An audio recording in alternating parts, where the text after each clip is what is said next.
Salve Legião X, estamos mais uma vez aqui no Projeto X, aquele que multiplica as suas chances de aprovação. Eu sou o Knup e hoje nós estamos aqui no X da atualidade para falar sobre a corrida eleitoral de 2018. Galera, como nós sabemos, né, há diversos candidatos aqui e nós vamos falar sobre alguns deles nesse vídeo. A ideia do vídeo de hoje é que a gente apresente os candidatos mais à direita do espectro ideológico, né? Sabemos aí que nessa eleição provavelmente o debate econômico será um debate muito importante.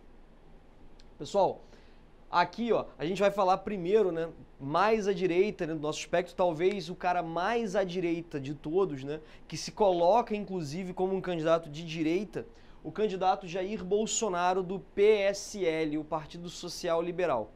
O que é importante a gente entender em relação a essa candidatura do Bolsonaro, né, pessoal? Ele apresenta aqui, né, alguns números bastante interessantes para uma eleição muito pulverizada como essa, em que ele tem 16,7% de intenções de votos, né, segundo a última pesquisa da CNT-MDA, publicada agora no meio do mês de maio. Então é bom até a gente já parar para pensar um pouco nisso, né, que está bem cedo em relação às pesquisas, né, para a gente definir, né, como é que vai ser o cenário, mas de qualquer maneira essa campanha já começa a apontar em algumas direções.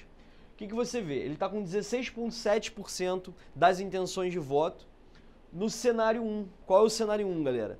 Com o nome do ex-presidente Lula nas pesquisas, né, de intenção de voto. Nós sabemos que o ex-presidente Lula está detido, né, desde o início do mês de abril, está condenado, inclusive, em segunda instância, né, então, de acordo com a lei da ficha limpa, ele provavelmente não será candidato nessa eleição, né? Não sabemos ainda exatamente como que o partido, né, o PT, vai trabalhar essa ausência, essa provável, né, ausência do ex-presidente Lula.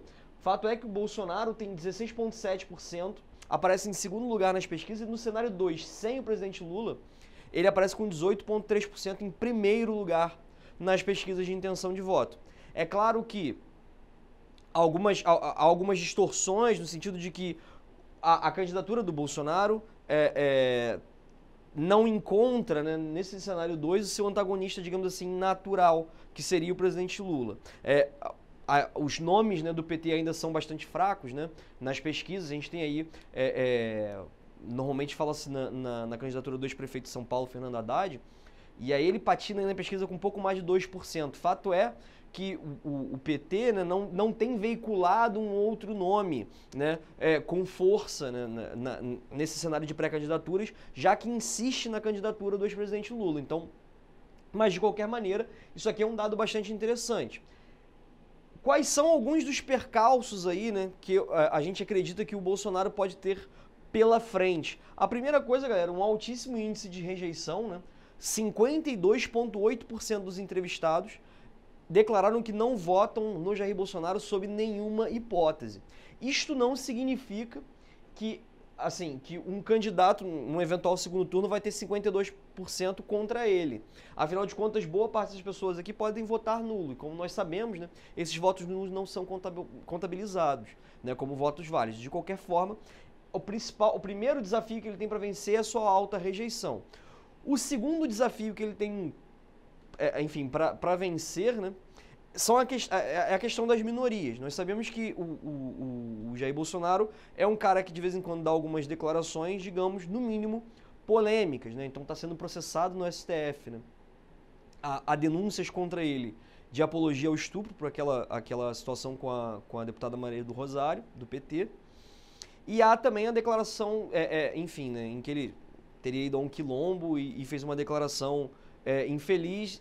Enfim, ele está sendo processado por crime de racismo. Então, essa é uma outra barreira, né, que ele tem pela frente, essa questão das minorias, né, a questão da pecha de homofóbico, né, que ele também recebeu recentemente, né, também devido a diversas pesquisas, a diversas declarações, perdão. Aí nos parece, né, que seu discurso vem sendo um pouco modulado, né? Inclusive ele teve no Nordeste essa semana falando que a esposa dele é de família de pessoas negras, mas isso não significa que ele tem que ser a favor das cotas, enfim. Tenta haver uma modulação de um certo discurso para não ficar tão avesso assim em relação a essas minorias. Mas, de qualquer forma, já é um problema, né, que a candidatura dele pode ter. E nos parece que o terceiro problema, galera, é justamente o discurso econômico. Vamos lembrar que Jair Bolsonaro, durante os anos do governo Fernando Henrique Cardoso, né, naquele processo de privatização, né, que a gente viu, né, durante a administração do ex-presidente Fernando Henrique, ele inclusive sugeriu fuzilar o ex-presidente Fernando Henrique Cardoso, né, por estar vendendo o patrimônio no Brasil. E agora tenta se colocar como um candidato liberal na economia, ou seja, um candidato que é a favor das privatizações, que é pró-mercado. Fato é, inclusive alguns outros pré-candidatos, é claro que tem um jogo político nisso, né, mas alguns outros pré-candidatos, inclusive o ex-ministro da Fazenda, né, o Henrique Meirelles, fez uma declaração dizendo sobre o quanto esse histórico, né, do Bolsonaro pode ser visto com desconfiança pelos agentes do mercado, especificamente do mercado financeiro, né? O que depõe a favor do Bolsonaro, provavelmente, né, em primeiro lugar, o seu discurso em relação a uma política de segurança pública é mais enérgica, né, inclusive defendendo pena de morte, defendendo uma ação policial mais severa, mais violenta mesmo, né, para reprimir a criminalidade, né? Entendemos que o Brasil, especificamente o Rio de Janeiro, e é bom dizer que o Bolsonaro vem do Rio de Janeiro, né?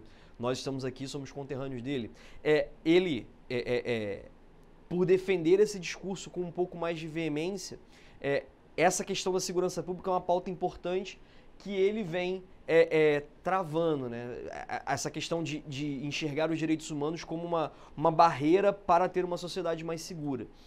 Além disso, você também tem a questão da Operação Lava Jato, né, que até agora não encontrou um problema, né, em relação ao nome, né, do Bolsonaro, apesar de uma denúncia recente de que ele estaria recebendo auxílio moradia de maneira indevida, já há uns bons anos, né, algo como 20 anos. O fato é que não há denúncias fortes de corrupção em relação ao Bolsonaro e a maior parte dos entrevistados declararam que a questão da corrupção a honestidade do candidato seria a principal característica, né, a principal qualidade que eles estariam procurando para votar em alguém.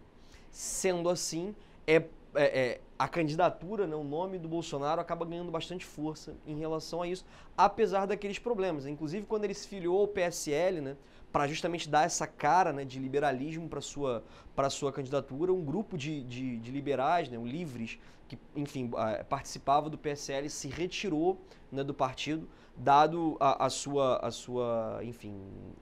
o seu descontentamento com a afiliação do Jair Bolsonaro. Então, realmente, a gente ainda precisa ver como que ele vai lidar com essa questão econômica e como que ele vai lidar com esse histórico, digamos assim, protecionista, né, que ele defendeu especificamente durante as administrações do Fernando Henrique. Pessoal, aí aqui do ladinho dele, né, a gente colocou o Geraldo Alckmin, né, do PSDB de São Paulo, ex-governador de São Paulo, sei lá, até ontem, né, até bem pouco tempo ele era governador de São Paulo, foi eleito no primeiro turno em 2014, né, então é um candidato que vem com bastante força em São Paulo, tendo inclusive eleito, né, o João Dória em 2016, né, que foi, digamos assim, patrocinado pelo Alckmin, né? O João Dória, inclusive, se elegeu no primeiro turno e é pré-candidato ao governo do estado de São Paulo pelo PSDB. Que é importante, né, gente? A gente tá aí, né, pelo menos desde 94, que a gente vê uma polarização muito clara entre PSDB e PT nas eleições presidenciais. Nós sempre tivemos o primeiro candidato e o segundo candidato desses dois partidos, né? E aí, nesse momento das pesquisas, né, a gente vê o Geraldo Alckmin com 4% das intenções de voto no cenário com o presidente Lula, né, na pesquisa, né, e 5,3% sem o Lula na cédula, né. E uma rejeição altíssima, inclusive maior do que a do Bolsonaro, de 55,9%.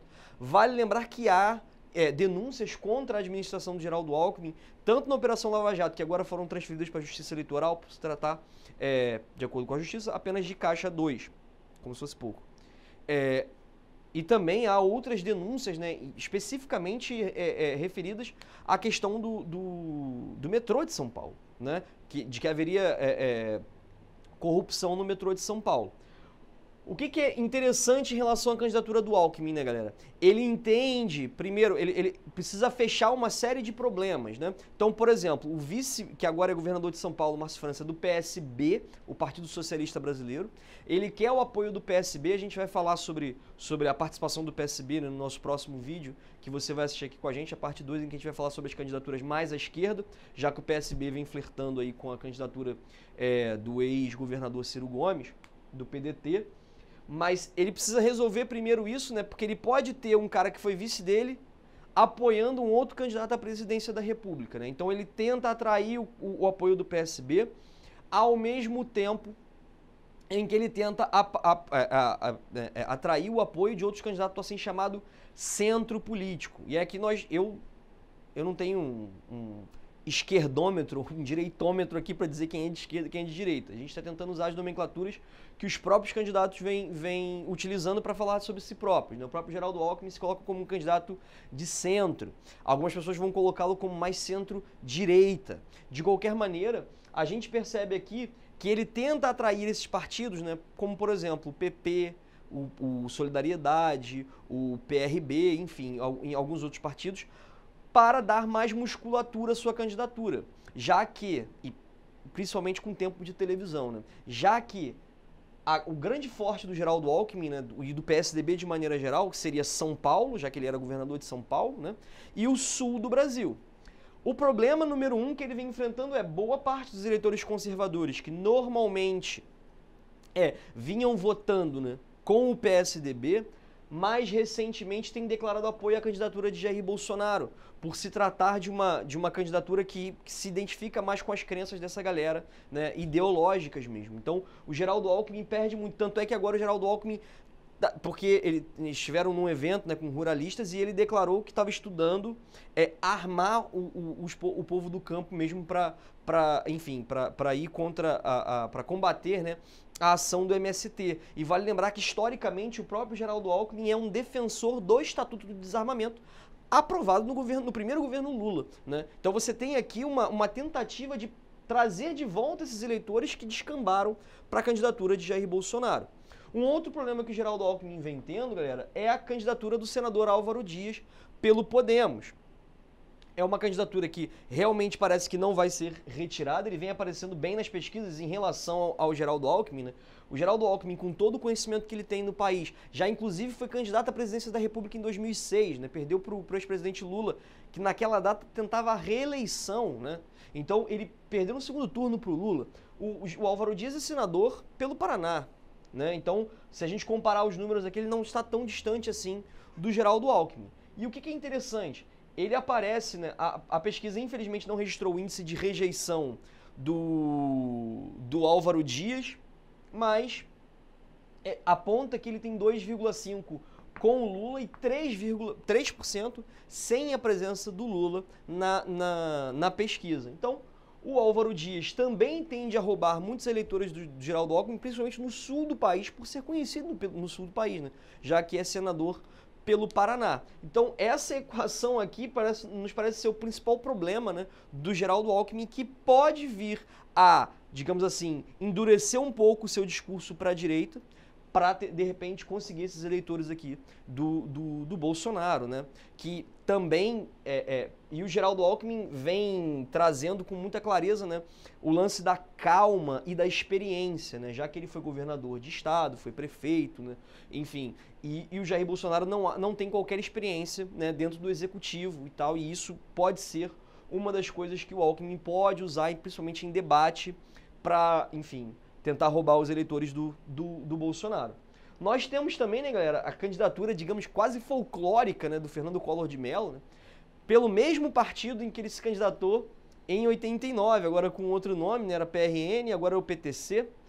De qualquer forma, ele se coloca como candidato à presidência da República, superando a margem aí de 1% dos votos. É para ver ainda, né, como que o Collor vai tentar levar essa eleição, já que aparece muito abaixo nas pesquisas, muito rejeitado certamente, embora a pesquisa não tenha registrado, né, o seu índice de rejeição, mas o Collor, tendo sido presidente do Brasil, sofreu aquele impeachment, né, com um grande consenso da população brasileira em relação à necessidade de retirar o Fernando Collor do poder, né, e também enrolado na Lava Jato. Então, é complicado de saber como é que o Collor vai levar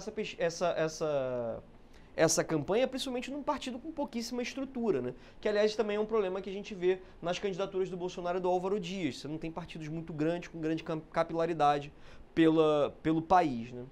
E aqui, galera, a gente fez um quadro especial aqui, né, em relação às pré-candidaturas de Rodrigo Maia, Flávio Rocha e Henrique Meirelles. Rodrigo Maia, pelo DEM, né, apresentou a sua pré-candidatura. Nós sabemos que o DEM normalmente apoia o PSDB nas eleições presidenciais, né? Isso desde 94, pelo menos, que a gente vê isso daí, né? Naquela aliança entre Fernando Henrique e o Marco Maciel, né? Como seu vice.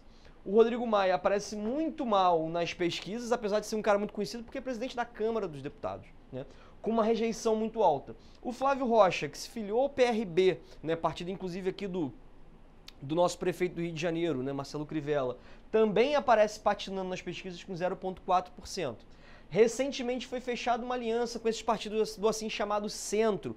É complicado falar que o DEM é centro, né, galera? Um partido que sai da arena, né? Enfim, que foi a base da ditadura militar, né? Mas, enfim, de qualquer forma eles colocam como centro. Então você tem aí uma aliança entre DEM, PP, Solidariedade e PRB, de que os quatro partidos caminharão juntos na eleição.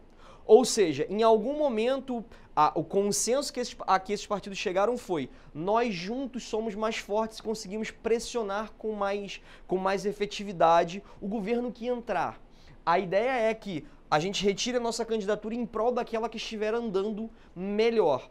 Hoje, há uma grande chance, né, desses caras retirarem a sua pré-candidatura para apoiar o Geraldo Alckmin. O que é interessante? Além disso, eles também tentam trazer, né, o PSD, né, do ex-prefeito de São Paulo, Gilberto Kassab, e o PR, o Partido da República, para esse grande bloco de centro aí, que provavelmente, né, tenderia a dar o seu apoio ao Geraldo Alckmin, que já entraria no governo com a faca no pescoço. Vale lembrar que o PTB do Roberto Jefferson já declarou que apoia a candidatura do Geraldo Alckmin. E qual é a grande sacada aqui, né?